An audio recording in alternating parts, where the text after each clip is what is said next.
Hai semuanya, gimana kabar kalian? Semoga selalu dalam keadaan baik. Jadi welcome back again di Andi Grayston Channel. Dan ini adalah segmen Analisa Pagi, segmen di mana kita akan mengulas kembali untuk update news dan juga pergerakan dari market, khususnya market dari Bitcoin. Hari ini kita bikin video di tanggal 4 Agustus 2025. Teman-teman, thank you banget yang udah ikut live streaming kita kemarin ya, kemarin sore. Antusiasmenya sangat bagus ya. Saya sangat senang. Dan kalau kita lihat juga untuk pergerakan Bitcoin masih sesuai dengan apa yang ada di live stream kemarin, dan kita akan update untuk hari ini. Teman-teman, kondisi dari market hari ini, hari Senin, itu nggak terlalu dapat banyak sentimen data. Bahkan sepanjang minggu ini data dari kalender ekonomi itu menurut saya relatif biasa dan mungkin impact-nya itu tidak terlalu signifikan terhadap market.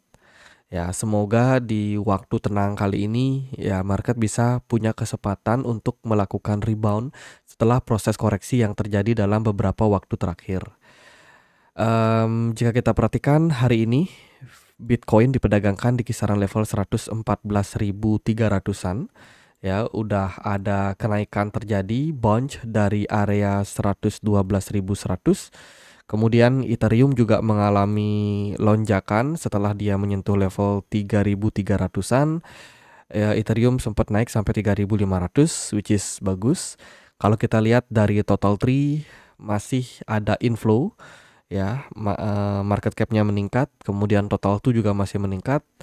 Total one atau total market cap ini juga mengalami peningkatan. Bitcoin dominance di perdagangan kemarin sempat turun. Dan juga saat ini USDT dominance aku perhatikan juga mengalami penurunan. Artinya trader sempat mengambil profit tapi udah kembali nyemplung ke market dalam 24 jam terakhir.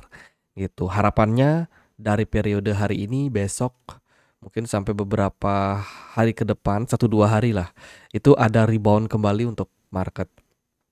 Gitu. Kita akan bahas nanti gimana secara movement.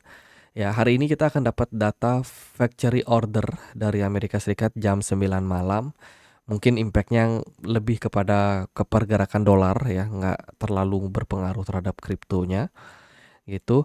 Ada beberapa berita teman-teman yang lumayan meramaikan kondisi dari pasar. Yang pertama itu adalah adanya aktivitas pergerakan dari kapal nuklir milik Amerika Serikat. Jadi baru aja Presiden Trump kabarnya tersinggung oleh postingan mantan Presiden Rusia Dmitry Medvedev mengatakan ia telah memerintahkan 2 kapal selam nuklir untuk bergerak lebih dekat ke Rusia gitu. Tapi si Putin masih anteng-anteng aja, belum terlalu memberikan respon terhadap aktivitas dari Amerika tersebut gitu. Jadi ada semacam konflik nih dari Trump yang tersinggung terhadap pernyataan dari mantan presiden Rusia gitu. Kemudian juga ada isu terkait dengan Cina yang kembali melakukan ban terhadap beberapa aktivitas kripto di negaranya. Nah, ini baru isu dan belum ada konfirmasi terkait dengan hal tersebut oleh pemerintah Cina. Ya memang karena Cina sendiri lebih tertutup dan tidak terlalu banyak suka gembar-gembor. Kalau mereka mau ban ya ban aja, nggak perlu kayak mengkonfirmasi atau membuat announcement gitu sih.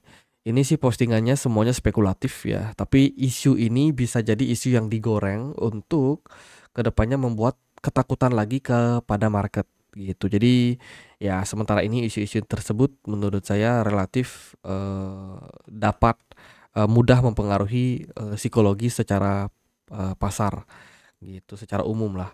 Kalau kita lihat dari Fear and Greed Index saat ini berada di poin 53 di posisi netral. Market udah tidak tamak ya, udah mulai kayak mereda, dan kalau ini dapat sedikit FUD lagi mungkin bisa masuk ke posisi fear. Teman-teman, kondisi yang paling ideal buat akumulasi sebenarnya ketika market berada di posisi fear ataupun extreme fear. Itu enak banget buat teman-teman cicil karena probability untuk kita mendapatkan cuan gede itu ada di posisi tersebut. Tapi ketika marketnya udah masuk ke posisi ketamakan atau greed, itu udah mulai harus prepare di mana kita bisa exit untuk profit taking Sebenarnya seperti itu sih kalau kita melihat secara psikologi, dan sekarang kita masuk ke posisi netral, ekspektasinya adalah bisa ada beberapa bad news kembali ya yang bisa men-trigger marketnya untuk koreksi.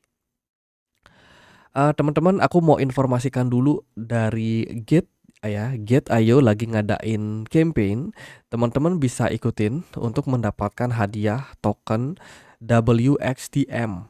Ya, ini ada prize pool sampai 38 juta token jika teman-teman mengikuti kegiatan prize poolnya. Ada beberapa aktivitas sih sebenarnya. Yang pertama adalah VIP eksklusif prize pool. Ya, terus ada spot trading yang bisa teman-teman ikutin, kemudian bisa deposit untuk dapetin hadiah tokennya. Nah, yang pertama nih, kalau teman-teman melakukan aktivitas simpan aset dari token WXTM di Gate.io, artinya teman-teman udah dapat dari exchange lain, teman-teman transfer ke sini bisa dapetin reward. Kalau teman-teman melakukan trading dengan volume sampai di atas 5.000 USDT, teman-teman bisa berpeluang mendapatkan candy atau senilai dengan 555 token WXTM atau WXTM gitu. Aktivitas trading yang semakin banyak bisa meningkatkan jumlah token yang lebih banyak lagi gitu. Selain itu, kalau teman-teman juga melakukan deposit ya, ini juga hadiahnya, ada hadiah tambahan yaitu sampai dengan 10 juta token WXTM. Jadi campaign ini masih akan berjalan sampai nanti di periode tanggal 8 Agustus 2025. Terus juga teman-teman bisa ikutin aktivitas stakingnya. Kalau teman-teman udah punya tokennya, bisa di staking di sini. Ya, bisa masuk ke menu bagian earn. Terus di sini ada candy drop. Ikutin. Terus teman-teman tinggal staking aja. Kayak gitu. Jadi sangat-sangat gampang. Jadi buat teman-teman yang mau ikutin campaignnya bisa cek link yang ada di kolom deskripsi. Bagi yang belum punya Gate.io bisa daftar juga. Oke, kita lanjut dari beberapa berita. Yang kedua adalah ada berita dari Filipina, negara tetangga kita, akan mengamankan dokumen pemerintahan di Polygon. Meskipun jaringannya terganggu, pemerintah Filipina meluncurkan sistem validasi dokumen berbasiskan blockchain Polygon, meskipun jaringan mengalami gangguan sebagai pada hari yang sama. Jadi ini adalah semacam roadmap yang akan diambil oleh pemerintahan dari Filipina ya. Mereka melakukan tokenisasi aset-aset dokumen penting akan semuanya disimpan di blockchain gitu. Blockchain yang mereka pilih adalah jaringan Polygon. Dan Polygon kemarin sempat tuh kena beberapa kali shutdown ya, impact daripada error pada jaringannya gitu. Ini mungkin ya benar bad timing buat Polygon ya, tapi semoga Polygon bisa improve ya kesalahan-kesalahan mereka gitu. Ini berita yang menurut saya adalah berita yang mengarah kepada modernisasi dan juga lebih kepada pengamanan data yang dilakukan oleh negara Filipina. MicroStrategy juga dikabarkan menargetkan ya pembelian Bitcoin lebih banyak. Saat ini mereka sedang mempercepat langkah untuk mendapatkan dana lewat peluncuran beberapa produk korporasi obligasi korporasi ya, yang mana ini ditawarkan oleh klien mereka ya. Klien mereka punya opsi buat membeli produk obligasi tersebut sehingga dana bisa diserap oleh MicroStrategy, nanti bakalan dipakai buat buy Bitcoin lagi ke depan gitu. Masih akan terus akumulasi. Lalu ada Curve Finance ya, nama tokennya CRV. Itu consider untuk pindah atau mungkin tidak meneruskan pengembangan di jaringan layer 2 karena dianggap minim keuntungan. Layer 2 dari Ethereum ini minim sekali keuntungannya gitu. Jadi aktivitas platform di Curve Finance memang belakangan ini tersorot melemah. Ya, income yang mereka dapatin dari perdagangan tersebut juga melemah.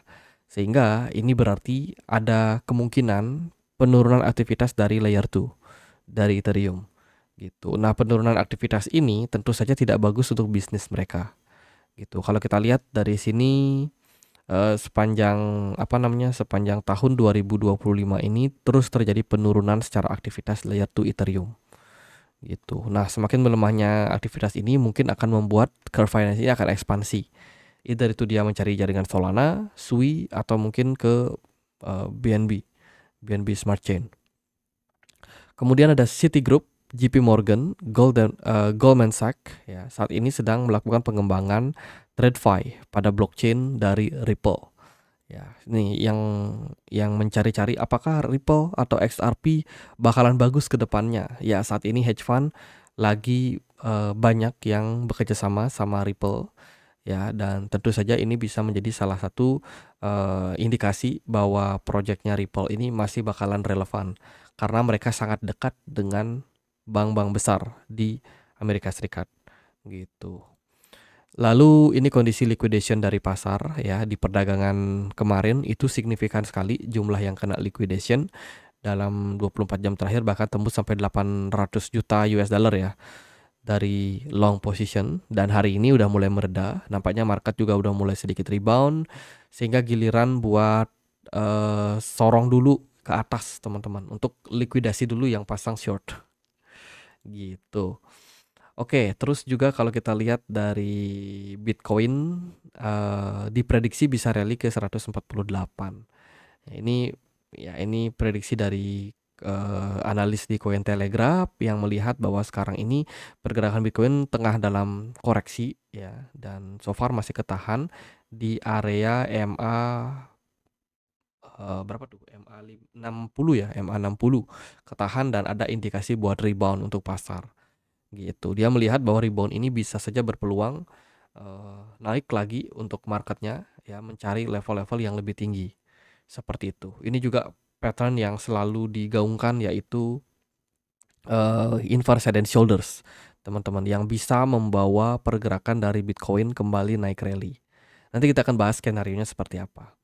Oke, kita akan coba untuk lihat dengan lebih clear sebenarnya Bitcoin ini bakalan kemana gitu. Sebenarnya sih kalau dari saya pribadi optimis aja Bitcoinnya naik. Tapi kita juga perlu untuk mempertimbangkan beberapa pergerakan-pergerakan yang mungkin bisa menjadi clue untuk kita ya, sebenarnya Bitcoin ini mengarah kemana. Teman-teman, secara inflow ya di perdagangan kemarin lumayan bagus. Bitcoin dan kawan-kawan juga udah mulai rebound ya. Tapi satu yang aku note yaitu smart money-nya sangat minim, volume perdagangan juga sangat kecil, apalagi rebound kemarin itu terjadi di hari Minggu, weekend. Ya, volume belum terlalu kuat. Hari ini kita akan dapat closing weekly time frame and daily time frame. Kita akan dapat perspektif baru tentang arah dari pergerakan Bitcoin. Gitu. Nah, jika ya, seandainya Bitcoin bakalan rebound dari level saat ini dan kembali melanjutkan fase kenaikannya, mungkin mencapai target 148.000 sesuai dengan apa yang dianalisa ini, ya kemungkinan itu adalah Bitcoin harus ngasih isyarat kepada kita, yaitu mereka kasih closing candle yang bagus di daily time frame at least. Ya, sementara ini kita create satu candle hijau panjang lumayan bagus. Ini menandakan optimisme pada market gitu. Seandainya kalau Bitcoin mampu closing di kisaran level saat ini 114.000, itu sudah menjadi level yang mutlak harus dicapai oleh Bitcoin.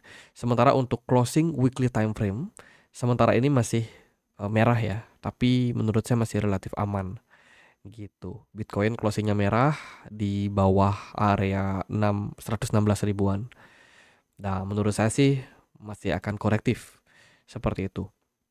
Nah, skenario yang pertama adalah kita lihat apakah Bitcoin ini mampu untuk lanjut bullish setelah dia berhasil closing positif hari ini gitu. Atau nah, tadi kita punya satu skenario bullish yang kita lihat dari ini. Ini menurut saya berpotensi gitu, tapi dia harus berhasil mempertahankan area supportnya, yaitu bentar. Kita sempat bikin analisa juga sih. Nah ini syaratnya adalah Bitcoin sebenarnya harus kembali balik naik ya di atas 114.000 untuk closing weekly ataupun daily. Baru kita yakin bahwa Bitcoin ini bakalan berpotensi bullish kuat gitu. Tapi ini kenyataannya adalah Bitcoin udah di bawah teman-teman, udah di bawah area neckline. Jadi neckline itu adalah ini yang merah ini ya, garis yang merah ini. Jadi sebenarnya Bitcoin itu harus ada di atas gitu. Soalnya kalau terkonfirmasi maka peluangnya akan bisa seperti ini gitu. Tapi andai kata Bitcoinnya gagal menembus level tersebut, justru kayak lemah, movementnya mulai melemah, seller mulai membanjiri kembali. Nah, bisa jadi proses kenaikan yang terjadi kemarin itu adalah proses retracement saja, atau naik sebentar untuk turun lagi ambil liquidity di bawah gitu. Nah, aku sendiri udah spill kemarin di live streaming dan juga di video analisa pagi kemarin gitu. Kita akan lanjut untuk bahas. Nah, skenario yang saya lihat adalah Bitcoin ini sedang melakukan ABC corrective wave pattern, ya ini patternnya, skenarionya. Kita anggap dia akan korektif zigzag, ya dengan potensi wave A sudah tercapai kemarin dengan bottom di kisaran level 112.000. Nah, sekarang kita perlu untuk relief rally naik atau retracement naik ke wave B. Wave B-nya ini sebenarnya ada beberapa pertimbangan. Ya, kita bisa tarik dari sini ke sini. Nah, di sini kita menemukan beberapa level retracement. Ada level 61,8%, ada juga level 76,40% gitu. Tergantung marketnya bakalan kemana. Nah, kalau kita lihat di teori ya, di apa namanya Elite Wave teori, itu proses retracement mana tuh proses retracement zigzag. Wait a minute. Nah, ini kita bisa cek sebenarnya wave B itu probability-nya adalah jika Bitcoin-nya itu mantul di Fibo 50, 61,8 ataupun 76,4 gitu. Kita balik lagi ke chart. Oh, sorry ya, ini kebalik. Teman-teman. Nah, ini kita ambil dari sini, dari atas ke bawah. Nah, di sini kita menemukan beberapa clue area resistance yang penting untuk Bitcoin gitu. Seandainya ya, jika Bitcoin pada akhirnya retracement, maka Bitcoin ini harus bisa naik sampai setidaknya di kisaran 38,2 itu, yaitu ada di Fibo ini, di Fibo di harga 116 ribuan. 116.200 itu spesifiknya level target yang kita inginkan untuk bisa dicapai oleh Bitcoin gitu. Teman-teman bisa consider area tersebut ya, dengan probability Bitcoin masih bisa retrace lebih tinggi, yaitu ke kisaran 117.600 atau bahkan bisa naik lebih tinggi, yaitu sampai 118.900. Jadi intinya adalah target secara konservatif untuk Bitcoin yaitu mencapai level 116.000. Ya, kalau bisa naik lebih tinggi, mungkin wave B-nya itu ada di 117.600 atau di 118.900. Memang tidak ada target secara pasti, tapi antara range tersebut bisa dipertimbangkan sebagai level teman-teman melihat adanya opportunity buat retracement gitu. Jadi intinya adalah dalam beberapa hari ke depan mungkin pergerakan Bitcoin ini bakalan seperti ini, teman-teman. Nah, naik secara bertahap gitu. Itu yang perlu kita perhatikan, dan proses dari wave A ke wave B itu biasanya ada 3 wave. Ya, jadi wait a second, mana tadi Elliott wave kita di sini. Nah, kurang lebih kayak gini ya. Ada wave A-nya, terus dia koreksi sebentar, wave B, kemudian naik lagi ke wave C. Ini adalah satu keseluruhan dari wave B gitu. Jadi prosesnya akan seperti itu dan mungkin akan takes time. Nah, saat ini Bitcoin udah mulai merangkak naik. Ya, MACD memberikan indikasi hijau yang bagus, tapi smart money belum terlalu mendukung gitu. Ekspektasi jangka pendek saya adalah Bitcoin bisa masuk ke level 115 ribuan. Ya, dalam jangka waktu pendek create wave A. Mungkin setelah itu kita baru kayak gini kurang lebih ya, wave A, and then ada korektif kecil, kemudian kita baru running ke wave C-nya gitu. Ekspektasinya seperti itu, dan setelah itu kita akan masuk lagi ke wave C untuk menyelesaikan fase koreksi ini dengan 5 wave penurunan. Itu untuk Bitcoin yang saya perhatikan. Kemudian buat Ethereum mungkin teman-teman bingung, Ethereum dia juga ada corrective wave, tapi ini lebih ekspensif ya.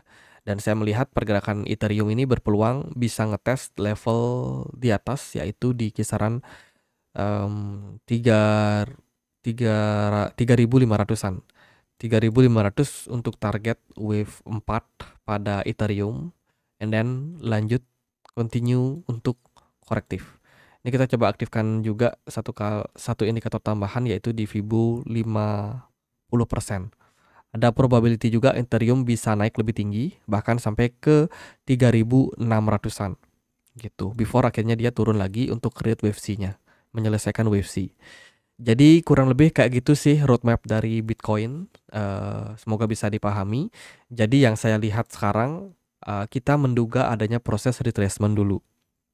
Dengan syarat selama Bitcoin ini bisa dibilang masih bergerak di atas dari level 112.000, ini masih akan dalam proses retracement atau kenaikan gitu. Dan proses tersebut tadi kita udah lihat skenarionya, bisa jadi ke level 116.000, 117.000, bahkan 118.900. Itu masih akan menjadi potensi gitu. Kita lihat juga nanti perkembangannya, apakah Bitcoin ini ketika proses kenaikannya dia ABC korektif seperti ini, atau justru malah bikin impulsif wave. Wave 1, wave 2, ternyata di sini dia nggak kena reject, tapi malah naik lebih tinggi ke wave 3, wave 4, wave 5. Nah, itu juga bisa menjadi sebuah skenario ke depan. Tapi at the end kita akan update lagi seperti apa. Tapi yang saya lebih yakini adalah Bitcoin dalam tahap korektif gitu. Gimana menurut kalian? Bisa share pengalaman pendapat kalian di kolom komen. Kalau ada komen-komen judol, please di skip aja teman-teman, jangan terlalu dihiraukan karena itu banyak penipuan. Tadi saya udah dapat DM juga dari Instagram, katanya ada yang klik-klik link tersebut. Jangan pernah transfer koin ke sana gitu. Kita punya komunitas diskusi juga di Telegram, buat teman-teman yang pengen untuk join bisa cek ya di kolom deskripsi. Sekian aja akhir kata saya Andre, makasih.